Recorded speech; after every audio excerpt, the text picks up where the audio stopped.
Fala pessoal, boa noite. Mundo entrando aí. Opa, fala Felipe.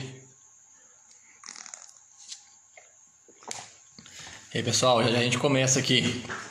Boa noite, beleza?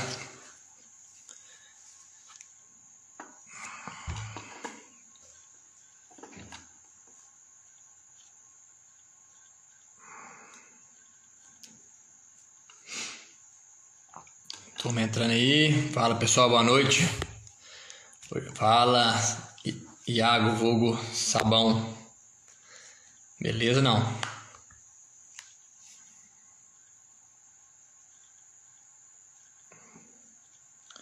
Hoje nós vamos começar a live aqui de longe, aqui no Mato Grosso do Sul. Acabei de fazer uma viagem, estou numa fazenda que vou atender aqui. 14 horas dirigindo, mas nós estamos firmes aqui para começar já já. Fala Leandro, boa noite. Valeu pessoal.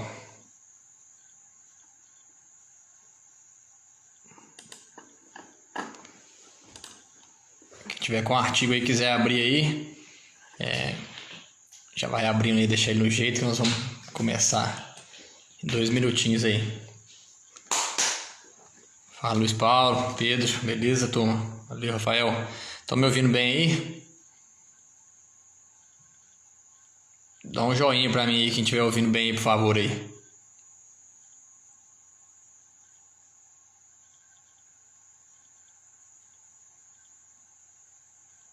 Bom pessoal, vamos lá.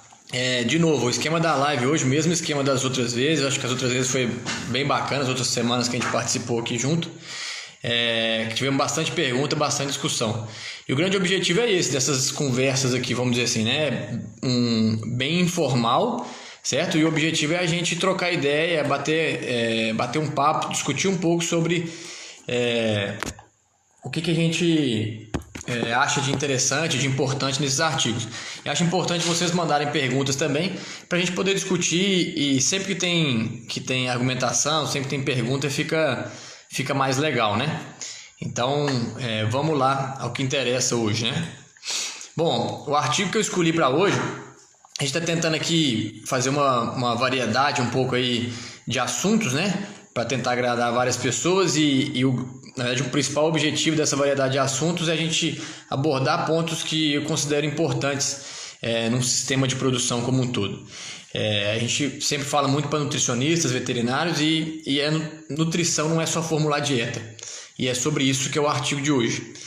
A associação entre fatores não dietéticos que não tem relação com a dieta e performance de rebanhos leiteiros.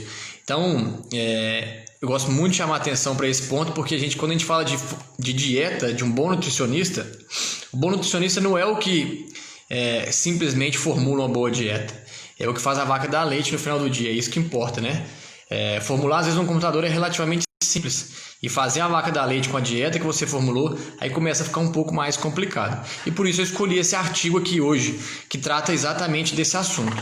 É um artigo bem interessante, não é um artigo publicado, né, em 2008, os dados foram coletados, a grande maioria, em 2005 a 2007, e o artigo foi publicado em 2008, num jornal de referência, né, que é o Journal of Dairy Science. Então esse é um dos pontos para chamar a atenção aqui. Sempre que for buscar algum artigo, essa é uma das grandes referências para a gente buscar um artigo, que é o Journal of Dairy Science. É um periódico, um jornal, vamos dizer assim, que se digitar na internet, vocês vão achar. E que é muito bacana, onde as informações passam por um crivo técnico muito grande. Algumas vezes a gente lê artigos que não tiveram crivo técnico nenhum, que são publicados em revistas meia boca, vamos dizer assim. Essa é uma revista boa que tem um crivo técnico forte. Bom, passando aqui para o artigo em si, então o motivo de ter escolhido esse artigo é exatamente porque eu acredito muito nessa premissa, que a gente precisa fazer muito mais do que só formular uma boa dieta. A gente tem que realmente entregar uma boa dieta para a vaca, e a vaca tem que consumir uma boa dieta, né? É muito comum os nutricionistas falarem que existem 3 ou 4 dietas diferentes, né? Alguns falam até 5. É uma dieta que você formulou, a outra é a dieta que Tá na lista do tratador, a outra dieta que o tratador entregou para a vaca e a última dieta que a vaca realmente comeu. O grande trabalho do nutricionista é fazer com que essas 4 dietas fiquem o mais parecidas possível, né? Então, esse trabalho vai falar um pouco disso nesse sentido, né? Então, o título a gente já falou aqui, mas vou repetir: associação entre fatores não dietéticos e performance de rebanhos. Então, o grande objetivo desse trabalho era avaliar quais aspectos não nutricionais poderiam impactar na produção de leite dos rebanhos, certo? Esse é um trabalho muito importante, mas é um trabalho observacional de campo, né? Não é um experimento, um estudo delineado para provar algo. Eles foram no campo, coletaram informações do campo para poder chegar nesse resultado, nesse experimento. Mas foi um experimento muito bem feito, muito bem bacana. Eu vou explicar para vocês como que foi levada essa análise, esse estudo observacional, vamos dizer assim. Não foi um experimento delineado, foi um estudo observacional. A gente tem que ter alguns cuidados quando a gente vai analisar os dados desse tipo de pesquisa, porque são dados de campo, de fazenda, um ambiente um pouco menos controlado, mas quando a gente tem um número grande de animais, um número grande de rebanhos, a gente consegue superar um pouco esses problemas aí que existem nesse tipo de pesquisa. Bom, vamos lá então.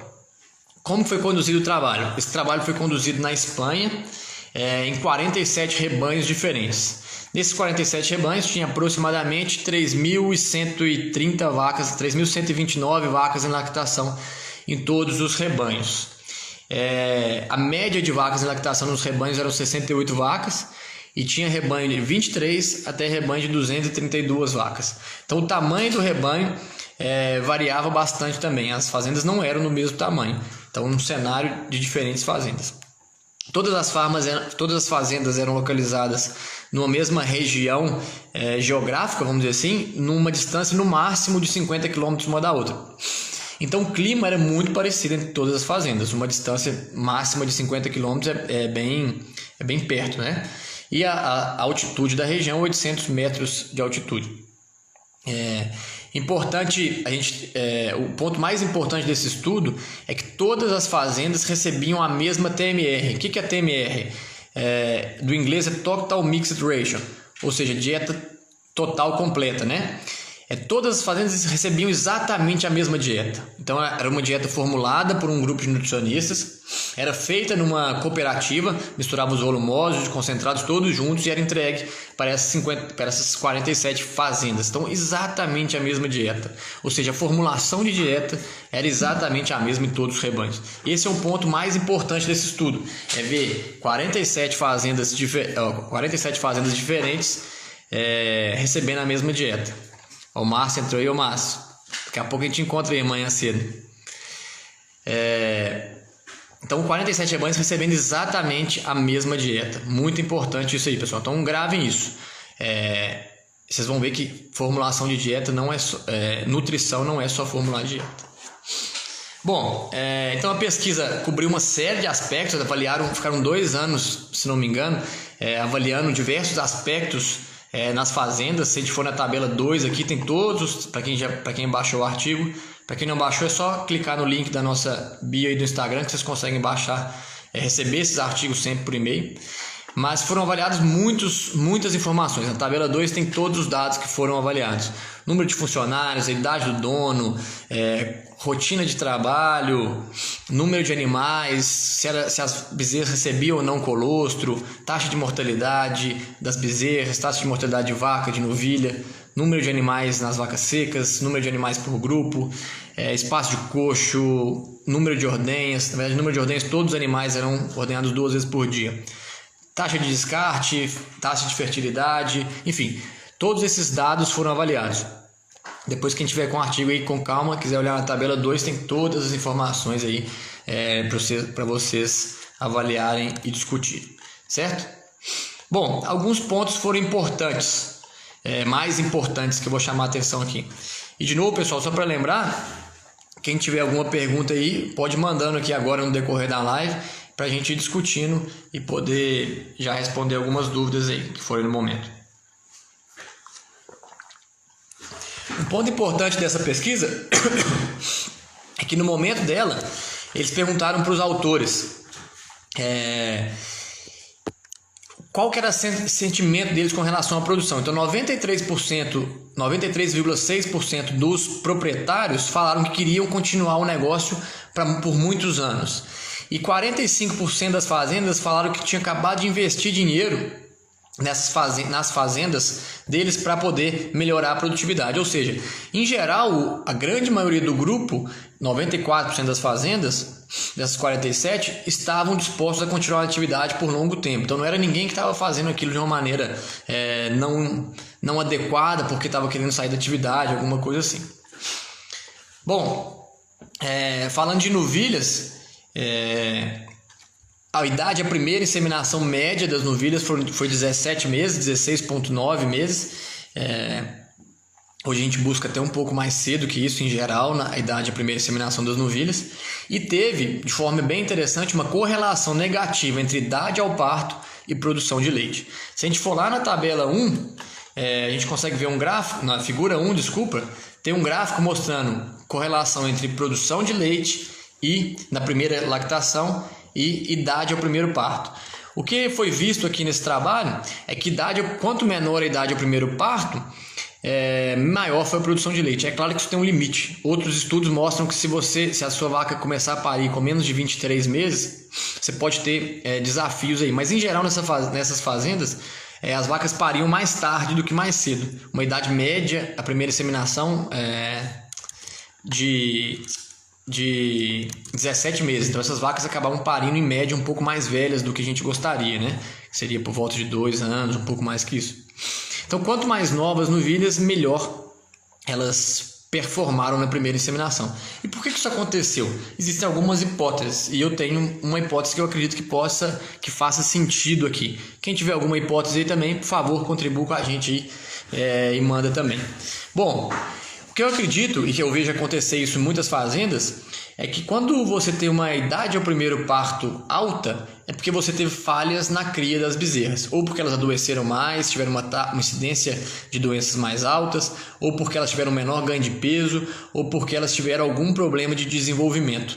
E em geral, se a gente vê os dados de pesquisa, mostram que novilhas que ganham menos peso, que demoram mais a chegar à inseminação, que demoram mais a parir, elas tendem a produzir menos mesmo, tiveram mais desafios durante toda a criação e por isso chegaram um pouco mais tardiamente na primeira lactação. E vacas que têm desafios antes do parto ou antes do primeiro parto realmente produzem menos leite. Isso é bem comum da gente ver.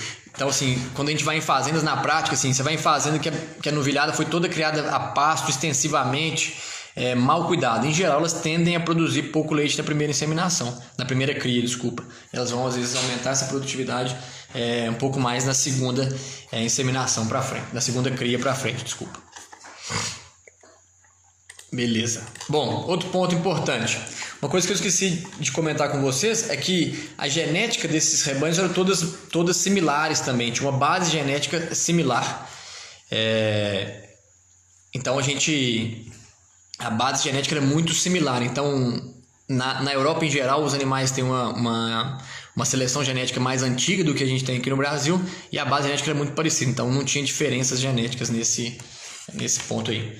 Uma pergunta aqui do Leite Mix: gado girolando, você consegue esses números também? Peso, idade, etc? Eu trabalho na minha fazenda com gado meio sangue e tem alguns outros clientes que trabalham com gado 3/4, etc. E a gente consegue sim ter números muito próximos do holandês de idade ao primeiro parto, de ganho de peso, de tudo isso, desde que você mantenha uma alimentação adequada para esses rebanhos, uma alimentação para essas novilhas, uma alimentação semelhante. O que acontece muitas vezes, que eu vejo na prática, é que em geral, em média, o produtor de girolando tende a entender que aquela novilha ou aquela bezerra é um pouco mais resistente, então acaba soltando ela mais extensivamente para o pasto, ela vai ter um ganho de peso menor, consequentemente ela vai ter uma idade à primeira inseminação maior, uma idade ao primeiro parto maior e às vezes até uma produção menor por falta de ganho de peso. Tem até um vídeo aqui no nosso IGTV, e depois se alguém quiser voltar e ver, falando um pouco sobre idade ao parto e peso ao parto, né? É muito importante. E gado girolando, eu acredito muito que a gente correlaciona com gado girolando, mas talvez deveria correlacionar com o tipo de fazenda. Se eu pegar umas novilhas girolando e botar no mesmo manejo das holandesas, eu provavelmente vou conseguir idades semelhantes ao primeiro parto, à primeira IA e etc. Obrigado pela pergunta aí. Se tiver ficado alguma dúvida aí, me fala, por favor, que eu volto aqui na pergunta, tá bom? Bom, o número mais importante de todos esse trabalho e que é mais assustador então, 47 fazendas, genética semelhante, manejo semelhante e uma região exatamente a mesma. A produção de leite desses rebanhos variou de 20,6 para 33,8. Então, 13,2 litros de leite de diferença. É um número assustador. Rebanhos consumindo exatamente a mesma dieta, com 13,2 litros de leite diferente, certo? Isso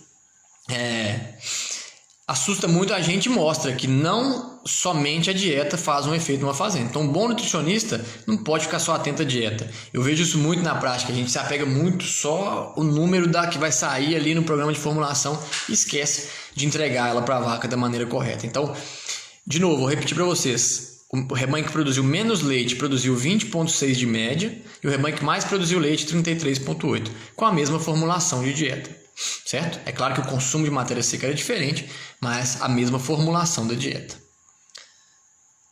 Bom, a pergunta aqui do Pedro. Então, na mesma fazenda, se tiver os dois gados, holandês e girolando, provavelmente será muito semelhante às idades, pesos e etc. Eu estou de acordo, Pedro. Eu acredito muito que vai acontecer de maneira semelhante. Se eu criar minhas bezerras juntas, se elas forem alimentadas da mesma maneira, elas vão ter resultados semelhantes. É claro que se você levar, por exemplo, for para o lado, estou partindo do pressuposto que a gente vai dar uma alimentação ideal para todos os animais. Não que a gente vai dar uma subalimentação para todos. Porque se eu tentar levar minhas novilhas holandesas, por exemplo, um sistema de pastejo extensivo, provavelmente vou ter resultados piores do que o girolando, porque elas vão ser menos resistentes, vão pastejar menos, vão comer menos e vão ganhar menos peso, vão adoecer mais e vão ter uma série de problemas lá na frente. Mas eu acredito que se elas estiverem num manejo ótimo, elas vão ter sim resultados semelhantes. Beleza? Obrigado, Pedro, pela participação aí. Espero que tenha esclarecido isso. Se tiver alguma dúvida, me avisa, por favor. Bom, e quais foram os principais fatores que levaram a essa variação enorme na produção de leite, certo? 20,6 para 33,8. Bom, um deles eu já falei para vocês, que é idade ao primeiro parto das novilhas. 5 fatores foram responsáveis por cerca de 56% da variação na produção de leite. Então, esses 5 fatores foram os principais responsáveis por essa variação. E o principal, dentre eles, um deles é idade ao primeiro parto. A gente viu que tem uma correlação negativa. Quanto mais velha a novilha pariu, menos leite ela deu. Provavelmente por uma falha na criação aí durante o período de bezerra dela. Um outro número interessante, número de camas por vacas. Então, fazendas que tinham... O que quer dizer isso, número de camas por vacas? Essas fazendas eram freestalls, né? Então tem uma cama por vaca, deveria ter uma cama por vaca para ter um conforto adequado. E tem fazendas que superlotam e acabam colocando mais do que uma cama por vaca. Então tem 110% de lotação. O que quer dizer uma fazenda com 110% de lotação? Uma fazenda que tem 100 camas e tem 110 vacas no lote. Tem 10% a mais de animais do que caberia naquele lote. Então esse foi um fator muito importante. Por quê? Porque a gente sabe que quando a vaca é um animal de grupo. O que é isso? Ela vai ser ordenhada junto, ela vai comer junto, então existe uma lotação, um comportamento de grupo. Então todos os animais vão para a ordenha juntos, depois eles vêm comer, a grande maioria vem junto, e na hora que vai deitar, a grande maioria quer deitar junto também. Então, se eu tiver uma superlotação, a gente pode ter problemas com isso. Então, alguns tipos de superlotação em alguns lotes é até aceitável no nível pequeno, mas quando isso passa para um nível mais alto, a gente pode ter problemas. E a gente viu nesse trabalho aqui que quando superlotou, teve menos número de camas por vaca, a produção de leite caiu. Um outro ponto importante desse trabalho que mostra também é que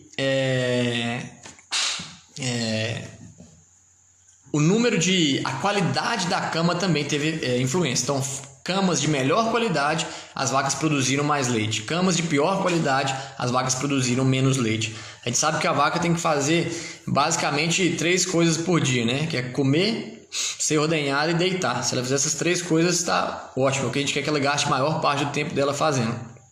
É, e então a gente tem que observar isso, porque se minha cama está de pior qualidade, tem pedra, tem sujeira, tem fezes, tem urina, não está bem dimensionada e as vacas acabam urinando ou defecando dentro da cama, a gente pode ter vacas deitando por menos tempo e, consequentemente, menor produção de leite, menor tempo deitado, que vai significar menor produção de leite. Bom, outro ponto importante interessante desse estudo é que apenas 57% das fazendas, só confirmar se esse número é exatamente esse mesmo, 50 e poucos por cento das fazendas, 57% das fazendas tinham uma dieta pré-parto adequada, certo? O resto não tinha. E mesmo assim, as fazendas que tinham uma dieta adequada deixavam as vacas por cerca de 11 dias em média. E a gente sabe que pelo menos 21 dias a vaca tem que comer essa dieta pré-parto de qualidade para poder funcionar bem. E talvez por isso esse resultado não tenha sido tão gritante de usar ou não uma dieta pré-parto. É importante ver isso, é uma oportunidade grande, né? É um trabalho de 12 anos atrás, mais ou menos, mas ainda tinha muita gente que não usava uma dieta pré-parto adequada. Felipe Provaz aqui, você se preocupa com a composição do ganho para gado girolando? Felipe, só para eu entender sua pergunta, se é o que eu estou pensando mesmo, a composição do ganho, você fala se eu estou ganhando gordura, ou ganhando músculo e etc. Só me dá uma confirmação do que é a sua dúvida. Uma outra pergunta do Álvaro aqui, fala: Álvaro, beleza? No manejo ideal, quantos por cento dos animais estão deitados após a alimentação? Cara, esse número é um número que a gente quer sempre o máximo possível. Nós vamos buscar sempre o máximo possível. Não vou te dar um número mágico, mas eu quero que tenha muitos dos meus animais deitados. E assim, o que a gente tem que observar na fazenda, esse é um número mais fácil de você, mais palpável, é você chegar na fazenda e observar quantos por cento das vacas estão deitadas, quantos por cento estão tomando água e quantos estão comendo, certo? Essas vacas devem estar fazendo alguma dessas atividades. Elas têm que estar fazendo uma dessas 3 atividades. Se não for uma ordenha robotizada. Se for uma ordenha robotizada, esse número aí vai todo por água abaixo, é totalmente diferente. Porque a ordenha não é ao mesmo tempo, né?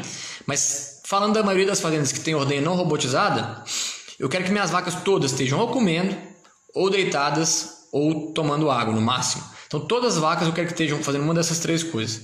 Então, o número de animais que não está fazendo isso que vai me chamar a atenção, não somente deitada, porque às vezes a gente tem um grupo, passou alimentação, mas às vezes eu tenho um grupo de novilhas junto com vacas, elas vão lá e vão comer um pouco depois, vão ficar por mais tempo no coxo. E às vezes quando elas acabaram de comer, já tem outras vacas levantando para ir comer. Então, o número mais importante é quantos por cento das vacas estão sem fazer nada. Eu não gostaria nunca de ter mais do que 10% dos meus animais sem fazer outras atividades, fazendo outras atividades que não seja tomar água, comer ou deitar. Certo? Bom, só para responder, Felipe mandou aqui, exato. Beleza, Felipe. Então, assim, a gente preocupa sim com a composição do ganho do gado girolando. Eu não quero que tenha excesso de ganho de gordura, né? Eu não quero que minha novilha fique muito obesa. Lembrando que eu já abordei aqui em outra conversa com vocês, no meu ponto de vista, o score de condição corporal de girolando é diferente de holandês. A gente tem que considerar que uma vaca score uma novilha, por exemplo, 4 girolando, no meu ponto de vista, ela é uma novilha 3,5 holandesa. Por quê? Porque ela tem uma deposição, o gado zebuíno tem uma deposição de gordura mais externa do que o gado taurino. Então, talvez uma vaca, o meu ponto, assim, esse número não é exato não, viu, gente? E não existe esse número no Brasil, infelizmente. Mas é uma coisa que eu acredito muito, que a novilha girolando 4, ela tem a mesma porcentagem de gordura do que uma 3,5 mais ou menos. Então, eu não sei se é exatamente 3,5 para 4, mas eu sei que existe essa diferença. Eu considero dessa maneira, uma novilha girolando 4, para mim, é uma novilha holandesa 3,5. Eu acho que ela tem a mesma quantidade de gordura. Então eu preocupo sim de dar uma dieta para ela que não tenha excesso de energia, não quero que ela engorde excessivamente, guardando essa proporção. Claro que se eu dou a mesma dieta para um lote de novilhas girolando meio sangue e um lote de novilhas holandesas, as meio sangue vão aparentar estar mais gordas. Mas será que na realidade elas estão mais gordas mesmo? Ela tem uma composição de gordura exatamente diferente. Em humano tem um teste que acho que chama bioimpedância, se não me engano. Você entra dentro de uma máquina, ele faz uma leitura e te fala quantos por cento exato de gordura você tem. Em animais, infelizmente, a gente não tem isso muito fácil de fazer. Senão seria bem bacana para a gente ter esse número aí. Mas tem que preocupar com o ganho sim, com a composição do ganho. Eu não quero que minha novilha fique obesa. Se tiver ficado alguma dúvida aí, você me avisa, por favor. Bom, pergunta da Luana. Bom, quanto tempo após a alimentação os animais já têm que estar deitados e qual a porcentagem? É muito semelhante à pergunta do Álvaro aqui, né, Luana? Espero que tenha respondido junto aí. Mas, em geral, essas vacas vão ter alimentação de cerca de 40 minutos, mais ou menos, elas vão passar ali se alimentando. E depois elas já vão para a cama. Eu quero, no máximo, não mais do que 10% dos meus animais sem fazer uma das 3 atividades, tomando água, comendo ou deitada. Bom, uma outra pergunta do Humberto aqui. Para uma criação de uma bezerra ideal. Humberto, o João Pedro tá mandando um abraço para você aqui, falou que já está com saudade, viu? Para uma criação de uma bezerra ideal, você avalia qual parâmetro? Idade, peso, consumo de ração e etc. Bom, na criação de bezerras, todos esses, né? Ganho de peso, muito importante.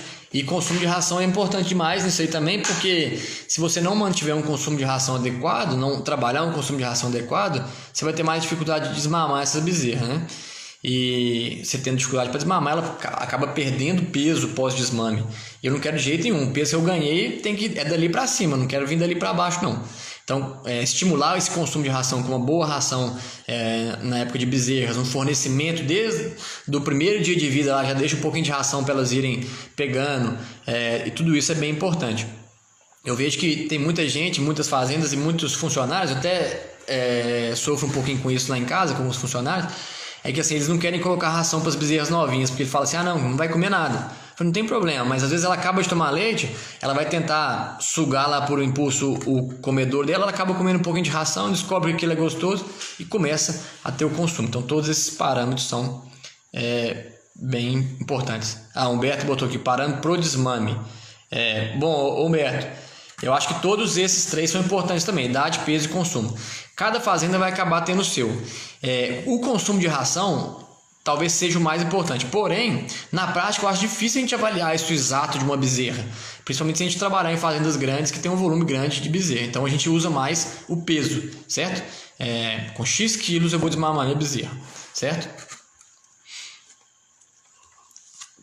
E toda fazenda tem que ter uma meta de falar, eu quero atingir X quilos com tal idade. A gente pode discutir isso depois numa outra apresentação, mas eu quero atingir um ganho X para eu atingir o peso X na idade X. Eu não quero que isso aí esteja muito disparelho. Se eu tenho muita bezerra velha sem atingir o peso, é que minha nutrição dessas novilhas, dessas bezerras, meu manejo não está ideal.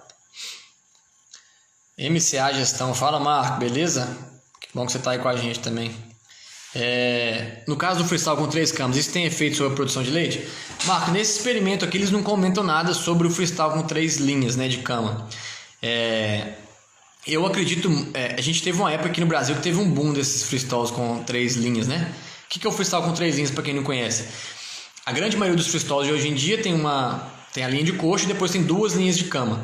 Algum tempo atrás, para otimizar essa linha de coxo, algumas fazendas faziam as 2 camas, uma de frente para a outra e mais uma linha de camas extras atrás.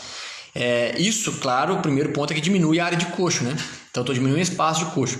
Num freestyle como esse, eu não posso nem pensar em superlotação. Se eu começar a superlotar um freestyle com 3 linhas de cama, vai me dar um problema muito grande. Vamos pensar só pela lógica. Se eu tenho um freestyle com 2 linhas de cama e 1,20 de coxo, eu vou ter mais ou menos 60 centímetros por vaca. Se eu tenho um freestyle com 3 linhas, eu vou ter 40 centímetros, né? Só dividir por 2 ou por 3, o tamanho que você tiver. Então, nesse trabalho eu não abordo isso especificamente, Marco, mas eu acho que pode ter uma relação sim. Não sei te responder isso precisamente não. Mas o que eu sei assim, que esse tipo de freestyle, superlotar ele é quase que pecado, vamos dizer assim. Bom, pergunta. Valéria, no trabalho especifica cama de colchão? Se sim, teve relação alta?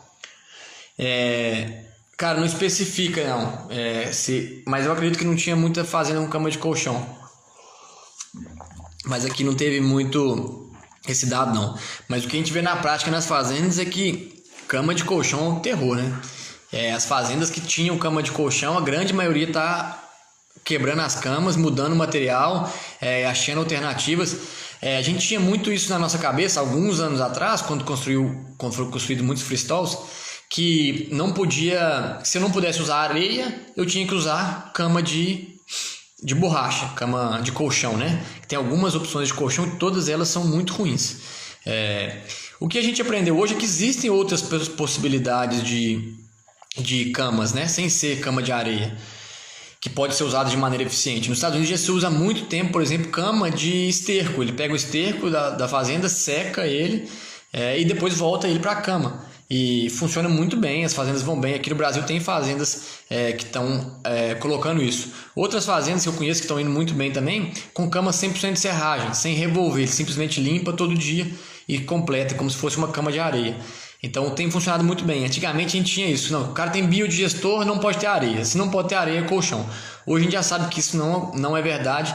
E as camas de colchão judiam demais dos animais, né? A produção de leite é muito limitada, a longevidade dos animais, os jarretes. Para quem gosta de vaca, ver vaca em cama de colchão é de doer os olhos. Não sei se mais alguém tem experiência. E todas as fazendas que eu trabalhei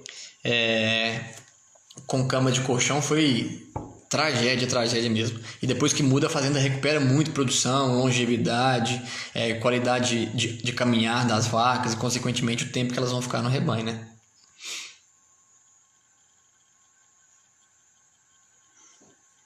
Bom, pergunta. Cícero, o que podemos melhorar no dia a dia, além do manejo de agrupamento e pesagem da sobra individual? Cara, nós temos bastante coisa aqui no trabalho que vai falar sobre isso um pouco, vai responder suas perguntas, Cícero, mas olhar para a vaca, manejo diário. Eu posso ficar falando para você que um dia inteiro sobre o que melhorar, né? Espaço de coxo, conforto, ventilação, aspersão, competição, qualidade de cama, número de camas por vaca. E nós vamos falar mais 2 pontos aqui muito importantes que tem relação grande com o consumo. Daqui a pouquinho eu vou chegar nisso aqui, ô Cícero, e a gente vai discutir um pouquinho melhor. Bom, o Humberto mandou uma pergunta aqui: o consumo médio seria de 3 quilos de ração? É uma pergunta, né, das bezerras. E o Rogerinho aqui da Mastervet está complementando aqui a resposta das bezerras. Eles trabalham bastante com bezerra aí, né? Valeu pela participação, Rogerinho. Que uma das metas que eles usam lá é dobrar o peso ao nascimento e um consumo de concentrado acima de 2 quilos por dia. Funciona legal também esse parâmetro. Para a gente saber se dobrou o peso, um ponto importante é pesar quando nasce, né? Se não pesar quando nasce, não sabe se dobrou o peso. Então tem que ter esse parâmetro. E o consumo de concentrado acima de 2 kg por dia. Tem gente que não consegue medir muito bem esse consumo. Mas se essas bezerras chegarem nesse dobro de peso aí, muito provavelmente elas vão estar consumindo bem. Cícero, daqui a pouco eu respondo para você aqui mais uns pontos desse aí. Barbosa Silva aqui: ração para bezerras, granulada ou farelada? Cara, se você falar com pessoas que mexem só com bezerras, eles vão falar para você que tem que ser peletizada, que tem que ser granulada, né? Eu tenho experiência de trabalhar em algumas fazendas com ração farelada com bastante sucesso, sem muito problema. Então eu acho que o mais importante do que se ela é granulada ou farelada é a qualidade da ração, é o quanto ela é atrativa para aquele bezerro, certo? E a facilidade que você vai ter nisso aí. A principal vantagem que eu vejo da ração peletizada é que ela evita um pouco de sujeira, né? Mas a principal vantagem é que o bezerro come mais quantidade por bocado. Então a bezerrinha deu uma bocadinha lá, ela come mais gramas de uma ração peletizada do que uma ração farelada. Mas conheço boas fazendas que vão bem com ração farelada para bezerra. Não vejo isso como um empecilho. Por exemplo, você tem uma fazenda que é longe de uma fábrica de ração, você tem um número de animais que justifica você produzir uma ração na sua fazenda, você não vai conseguir peletizar essa ração, você vai ter que dar farelada. E funciona bem em muitos casos, sim. Então, a principal métrica, em vez de ser granulada ou farelada, é assim, qual é a qualidade da minha ração, né? Ela é atrativa, ela é palatável para o meu bezerro, ele tem vontade de comer ela. Essa é uma métrica importante. Se eu puder escolher as duas, tem o mesmo preço, mesma qualidade, mesmo manejo e tal, eu iria na peletizada, porque eu acho que facilita um pouco o consumo mais rápido desse produto.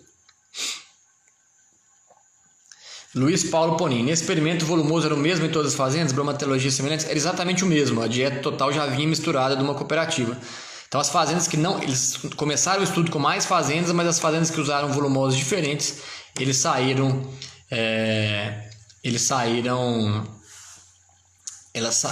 do estudo. Então todo mundo já vinha uma dieta completa, 100% pronta para eles no final do dia. Então era entregado uma vez por dia a dieta, ela passava uma vez por dia em cada fazenda e chegava exatamente a mesma dieta total, com o mesmo volumoso. Se o volumoso fosse diferente, eles provavelmente explicaria a grande maioria dos resultados. Bom, o Iago aí participando com a gente, mandou aqui falando, arrebenta o gado mesmo, até novilhas que são mais leves são afetadas. Acredito que ele está falando isso aí da cama de colchão, né? Cama de colchão é uma tragédia, não recomendo para ninguém. Infelizmente algumas fazendas entraram nessa e é duas alegrias, é igual construir piscina em casa, quando você constrói e quando você destrói, quando você acaba com ela. Bom, Álvaro, um comentário aqui também sobre a criação de bezerros, trabalha aqui além desses objetivos citados acima, mas com a relação peso-altura acima de 1. Beleza, Álvaro, obrigado aí pelo comentário, valeu.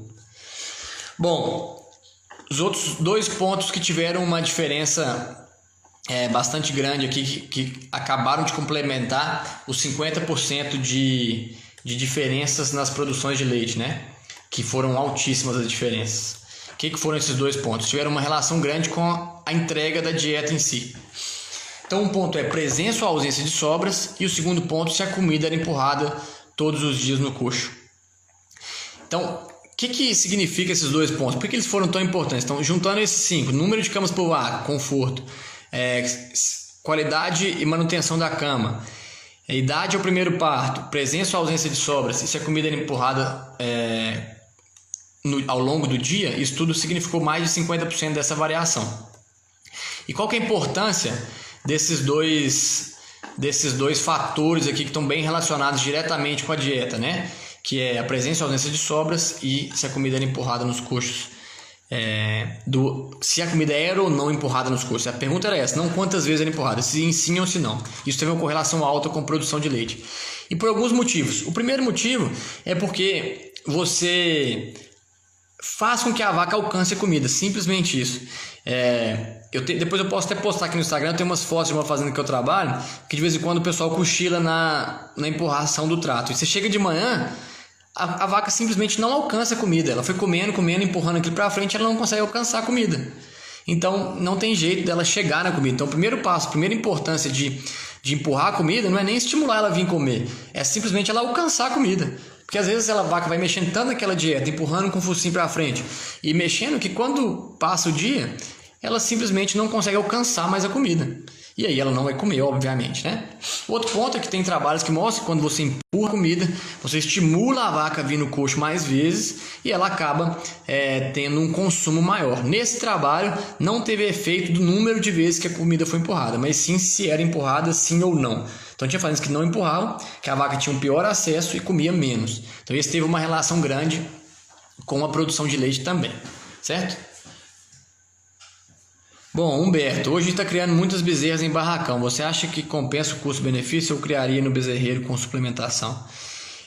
Humberto, tem muita gente passando para realmente, principalmente a fase pós-desmame até a fase de emprenhar, passando para barracões, né? Barracão de composto principalmente. Composto é mais fácil do que o freestyle. Por que o pessoal tem ido muito para o composto e não para o freestyle? Porque quando você está criando uma bezerra, desde desmame até novilha, a bezerra vai sair de 80 quilos até 350, 500 quilos, né?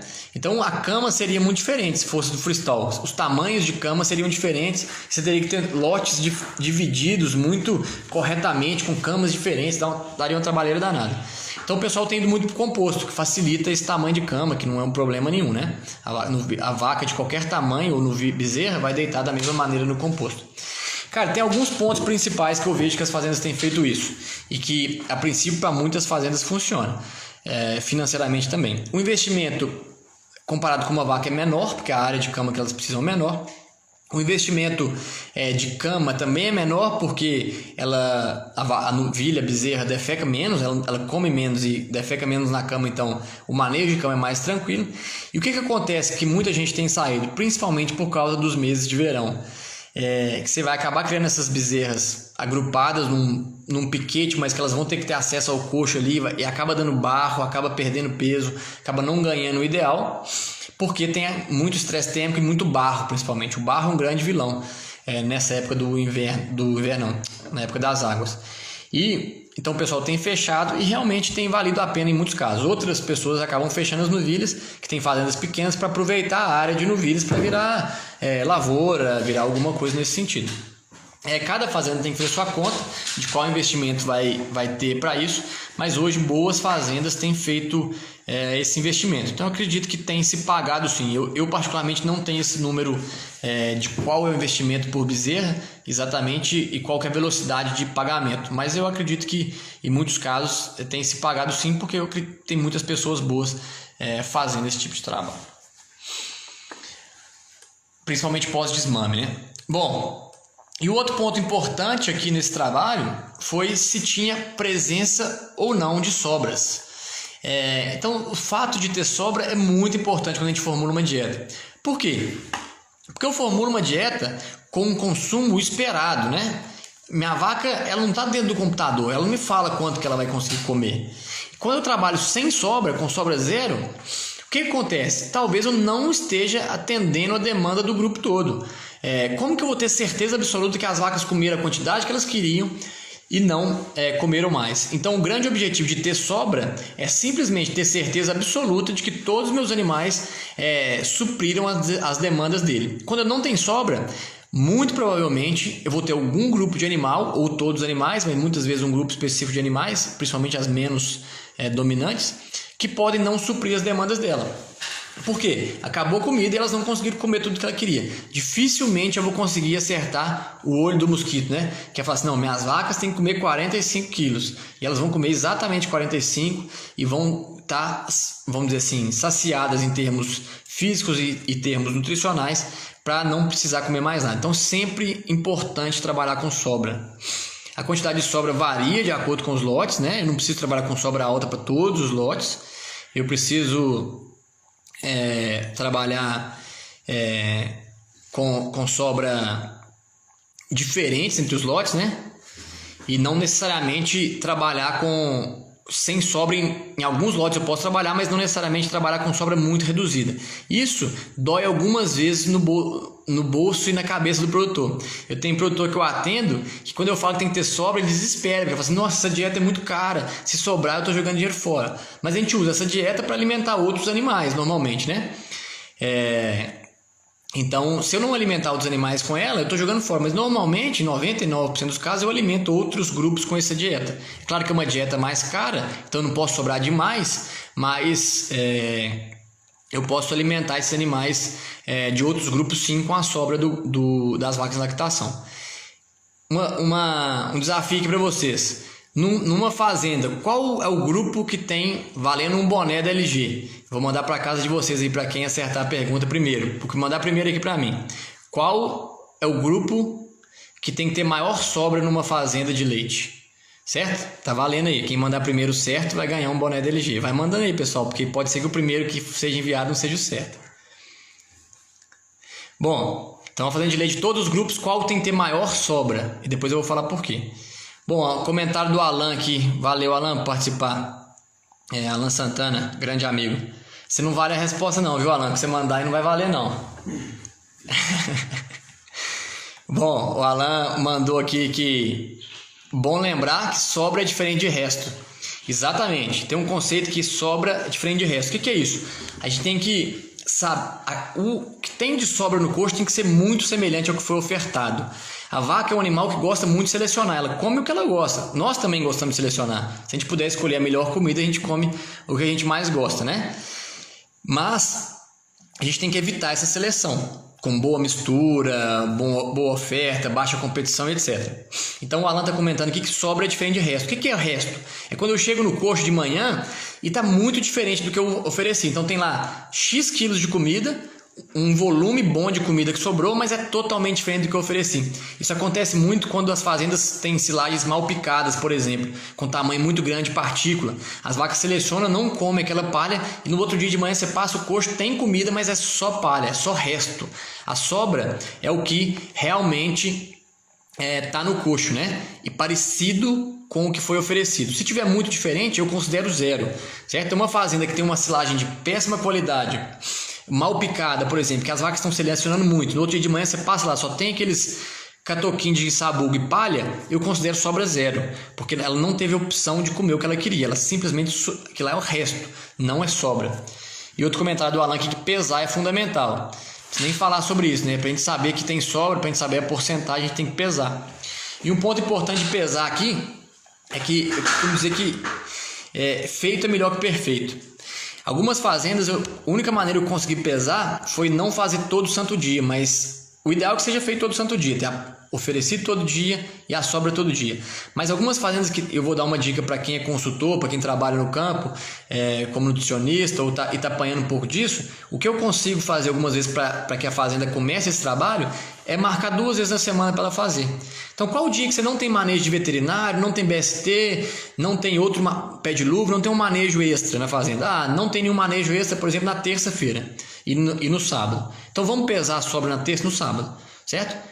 É o perfeito? Não, mas já é um norte muito bom para mim, para eu saber em que lado que eu estou seguindo. Se minhas sobras estiverem muito semelhantes toda terça e sábado, eu nem preciso brigar muito com esse cara para ele pesar todo dia. Mas o ideal é que seja todo dia, mas ajudar, começar de alguma maneira já é muito válido. Então, uma sugestão para quem está querendo começar é escolher o dia que é mais tranquilo na fazenda, que tem menos outros manejos, e começar a fazer isso aí. Bom, vamos ver as perguntas, as respostas aqui, ó.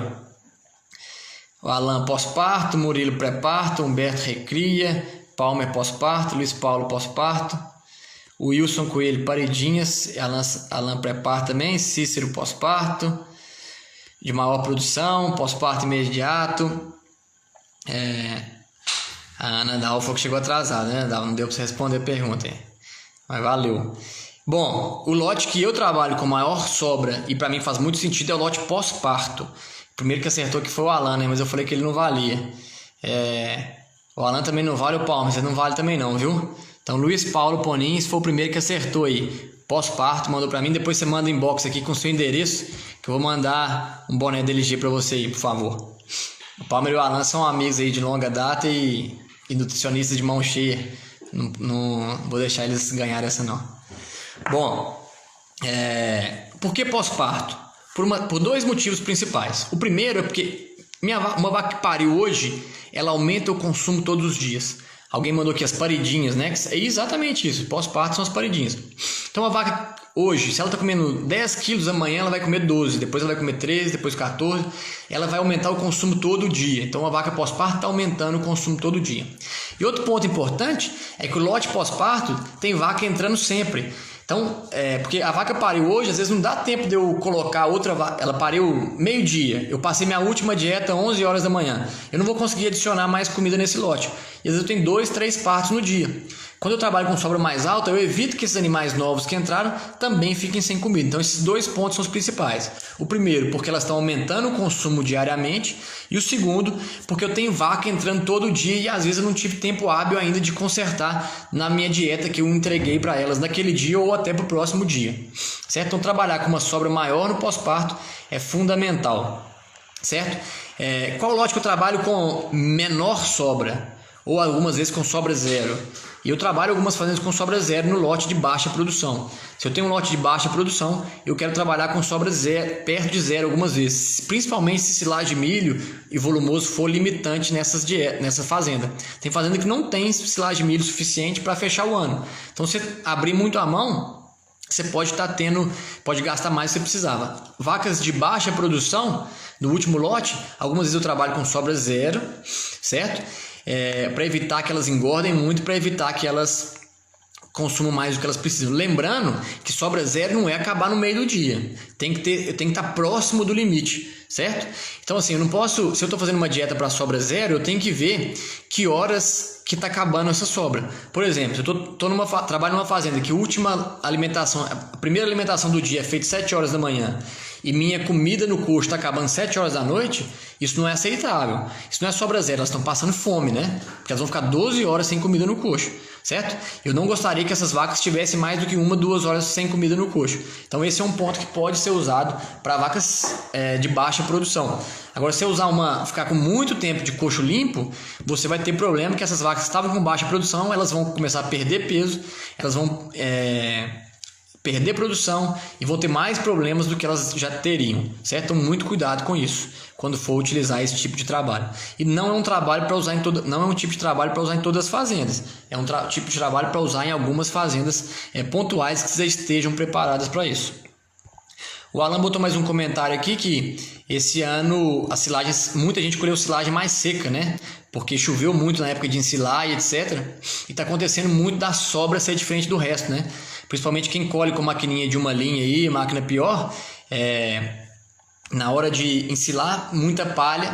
Quanto mais seca a silagem, mais chance de ter palha e sabugo sobrando ali e acabar ficando isso no coxo. Wilson Coelho. Lucas, em um rebanho com poucas vacas, difícil fazer mais de um lote. Qual seria a melhor alternativa para as vacas pós-parto imediato? Bom, boa pergunta, Wilson. Algumas vezes a gente não consegue dividir. A gente tem que fazer da melhor maneira possível. Uma vantagem de um rebanho de poucas vacas o que a gente pode fazer? Às vezes eu consigo tirar minhas vacas pós-parto e dar uma raçãozinha separada para elas num lugar separado por alguns minutos. Então essas vacas vão vir para comer no coxo, eu pego essas vacas pós-parto e vou dar uma suplementação para ela por meia hora, 40 minutos num coxo separado, que vão ser uma fazenda com poucas vacas, vão ter 2, 3 vacas pós-parto. Na minha propriedade, eu tenho 36 vacas em lactação hoje, uma fazenda pequena, e as vacas pós-parto ficam no mesmo lote das vacas em lactação. Só que eu tenho canzil. O que eu faço com esses animais? Eu dou uma suplementação a mais uma vez por dia, quando elas vêm no canzil, eu travo o canzil e dou um suplemento a mais para essas vacas pós-parto. Então, uma alternativa, Wilson, pode ser isso: você tirar esses animais por alguns minutos do dia, dar uma suplementação um pouco melhor para eles e depois voltar para o lote e elas comerem normal. Lembrando que não só essa suplementação a mais é importante, mas se elas estão apanhando demais, etc. Então, uma das coisas quando eu tenho vaca pós-parto junto de vaca em lactação é tentar aumentar espaço de coxo. Posso trabalhar com espaço de coxo um pouco maior ou distribuir mais o coxo.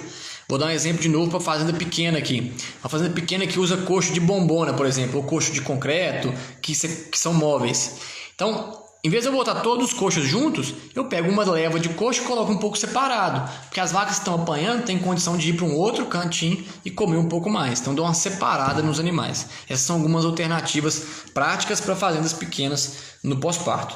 Espero que tenha te respondido aí, Wilson. Bom, Roberto Cantoia.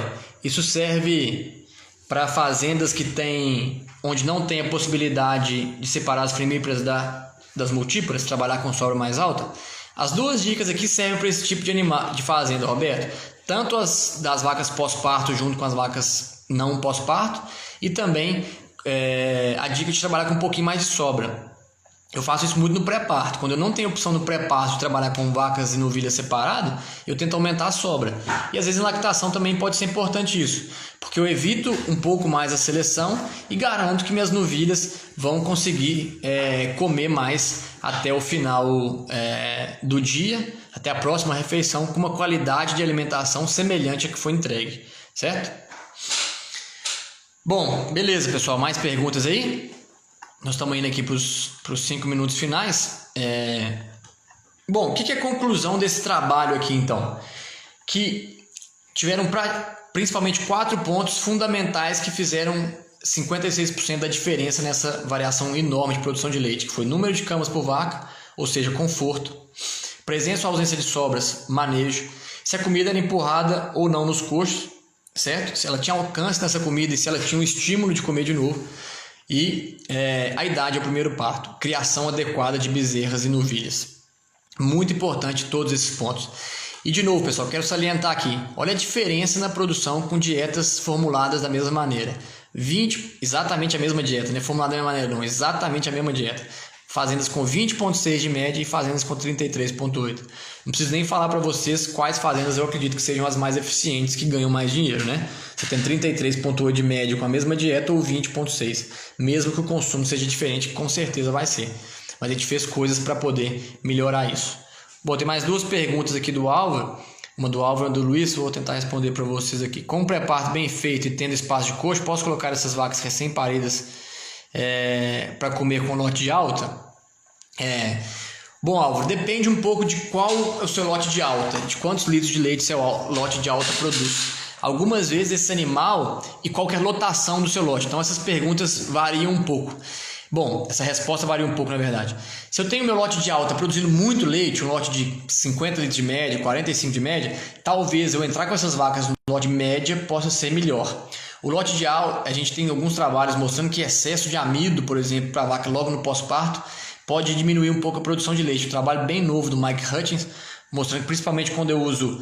Mike Allen, principalmente quando eu uso grão reidratado, grão úmido, eu dou muito amido, que seria o lote de alta, essas vacas podem ter um prejuízo na produção de leite.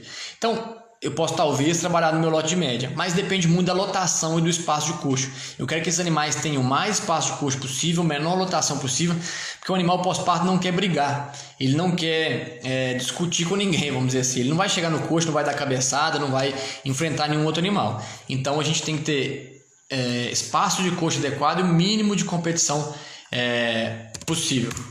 Certo? Bom, então aí eu vou definir qual lote que ela vai ficar. Não existe uma receita de bolo. Então, se meu lote de alta produção não é tão altíssima produção e eu tenho um bom espaço de coxo, meus animais do pós-parto podem entrar aí sim. Na grande maioria das fazendas vai entrar nesse caso. Bom, Luiz, por quanto tempo de lactação uma vaca é considerada do grupo pós-parto? Boa pergunta, Luiz.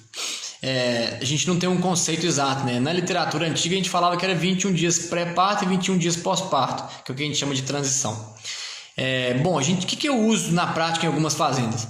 Eu que tenho lote pós-parto, as minhas vacas vão ficar no máximo por 20 dias, por 21 dias no lote pós-parto, não mais que isso, porque eu tenho uma dieta no pós-parto determinada que não vai permitir minha vaca produzir exageros de leite, porque eu vou pegar mais firme na dieta de alta produção, então eu não quero que minha vaca fique mais do que 20 dias, mas algumas vezes eu tiro ela antes de 10, antes de 20 dias. Por quê? Uma vaca pós-parto que pariu muito bem, está dando muito leite e começa a bater nas outras, ela está na hora de sair do lote pós-parto, e aí eu vou passar ela para um lote de lactação.